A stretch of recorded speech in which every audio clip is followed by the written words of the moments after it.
जय हिंद, नमस्कार दोस्तों। आज हम देखेंगे साइंस का चैप्टर 2 पाचन तंत्र। जी हाँ, यहाँ से क्लास 10th, क्लास 12 और फॉरवर्ड एग्जाम के लिए 2 से 3 नंबर आना अनिवार्य ही होता है। ठीक है, आइए समझते हैं पाचन तंत्र को। देखिए, हमारे बॉडी में भोजन को पचाने में सहायता करने में जितने भी तंत्र हैं, यानी कि जितने भी अंग हैं, उसे हम पाचन तंत्र के नाम से बोलते हैं। ठीक है, देखिए, हमारे भोजन का पाचन मुंह से शुरू होता है। हमारे भोजन का पाचन मुंह से शुरू होता है, ना कि मुंह में होता है। ठीक है, मुंह से शुरू होता है, फिर ग्रसिका के द्वारा आता है अमाशय में, आ जाता है हमारे अमाशय में। अब अमाशय के बाद जाता है छोटी आंत में, और छोटी आंत के बाद जाता है बड़ी आंत में, और बड़ी आंत के बाद सीधे गुदा द्वार के द्वारा बाहर कर दिया जाता है। यानी पाचन में जो जो चीजें सहायता करती हैं, आइए 1 बाय 1 करके उनको हम देखते हैं। ठीक है, देखिए, चलिए आइए। पाचन तंत्र में हमारे पाचन तंत्र में शरीर के कुल 10 भाग लेते हैं, 10 भाग सहायता करते हैं। जैसे कि हमारा मुंह है, आहार नाल है, अमाशय है, यकृत है, पित्ताशय, अमाशय, अग्नाशय और छोटी आंत, बड़ी आंत। छोटी आंत और बड़ी आंत। बड़ी आंत अपेंडिक्स और गुदाशय। देखिए, हमारे अपेंडिक्स और गुदाशय का इसमें कोई भी रोल नहीं होता है पाचन करने में। ठीक है, अब ये देखते हैं 1 बाय 1 करके सबको देख लेते हैं। मुंह, यानी कि मुंह है, यह भोजन को छोटे छोटे टुकड़ों में तोड़ता है और गीला करता है। जब गीला करने में जो बनता है उसे हम काइम कहते हैं। यानी जो भोजन हमारे मुंह में होता है, गीला करने में जो गोला गोला बनता है, वो क्या होता है, काइम कहते हैं उसे। और देखिए, इसमें कई प्रकार के एंजाइम्स पाए जाते हैं।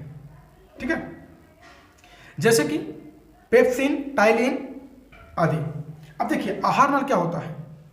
आहार नाल भोजन को पाचन करने में मदद नहीं करता, बल्कि भोजन को हमारे अमाशय तक पहुंचाने का एक मार्ग होता है, जिसे हम फूड कैनाल के नाम से जानते हैं, यानी आहार नाल के नाम से जानते हैं। इसे पाचन नहीं होता है। ठीक है, अगर इसकी लंबाई की बात की जाए तो इसकी लंबाई कुल मिला के 10 इंच होती है। कितनी होती है? कुल मिला के 10 इंच होती है। ये एग्जाम में कई बार आया है कि आहार नाल की लंबाई कितनी होती है, तो याद करिएगा आप लोग, कितनी होती है? 10 इंच होती है। अब बात आती है अमाशय की। अमाशय में प्रोटीन तथा वसा का पूर्तिया पाचन होता है। अमाशय में प्रोटीन तथा वसा का पूर्तिया पाचन होता है। इसमें HCl नामक एसिड पाया जाता है, हाइड्रोक्लोरिक एसिड। जी हाँ, HCl नामक एसिड पाया जाता है, जो भोजन को पचाने में, गलाने में मदद करता है। अमाशय में छोटे छोटे रोए पाए जाते हैं, जिसे हम विरी बोलते हैं या बिलाई बोलते हैं। देखिए, आपसे पूछेगा कि अमाशय की छोटी इकाई को क्या बोलते हैं, तो क्या बोलेंगे? बिली बोलते हैं। वही जो छोटे छोटे रोए के रूप में पाई जाती है, जिससे हमें ऊर्जा प्राप्त होती है। यानी हमारे अमाशय में जो पाचन होता है, जिसका होता है, उसके पाचन को इस रोगों के द्वारा, जो छोटे छोटे रोए पाए जाते हैं, उनके द्वारा अवशोषित कर लिया जाता है, और उसके बाद फिर बॉडी में सप्लाई कर दिया जाता है। ठीक है, अगर भोजन की बात की जाए तो हमारे अमाशय में भोजन 1 से 2 घंटे रहता है। ठीक है, आते हैं आगे। अब बात करते हैं यकृत की। यकृत हमारे शरीर का सबसे बड़ा भाग होता है। इसका वजन 2 से 3 kg होता है। इसे दूसरा दिमाग भी कहा जाता है। जी हाँ, आपसे कभी पूछे कि शरीर का दूसरा दिमाग किसे कहा जाता है, तो क्या बोलेंगे? यकृत को। यकृत यानी लीवर को बोलेंगे। लीवर के अगर रंग की बात की जाए तो हल्का गाढ़ा रेड कलर का होता है, गाढ़ा रेड कलर का होता है।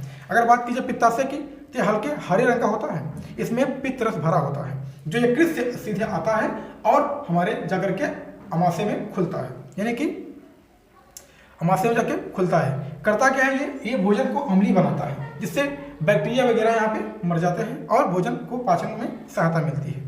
ठीक है, आइए चलते हैं आगे। अगर पित्ताशय की बात की जाए, यानी पित्त रस के पीएच मान की बात की जाए, तो 7.6 से 7.7 तक इसका पीएच मान होता है। यह बढ़ता घटता रहता है। यहाँ पे देखिए 7.6 से 7.7 तक इसका पीएच मान रहता है। ठीक है, अगर अग्नाशय की बात की जाए, अग्नाशय इसमें इंसुलिन बनता है।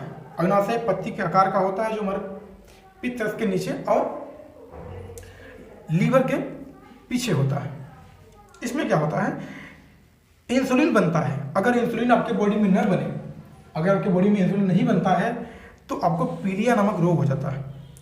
चेहरा पीला पड़ जाता है, आंखें पीली हो जाती हैं, शरीर पीला पड़ जाता है, यहाँ तक कि अगर समय से दवा न किया जाए, उपचार न किया जाए तो व्यक्ति की मृत्यु भी हो जाती है। छोटी आंत। अब बात करते हैं छोटी आंत की। छोटी आंत में भोजन 1.5 से 2 घंटे रहता है और छोटी आंत में कार्बोहाइड्रेट, प्रोटीन का पाचन होता है।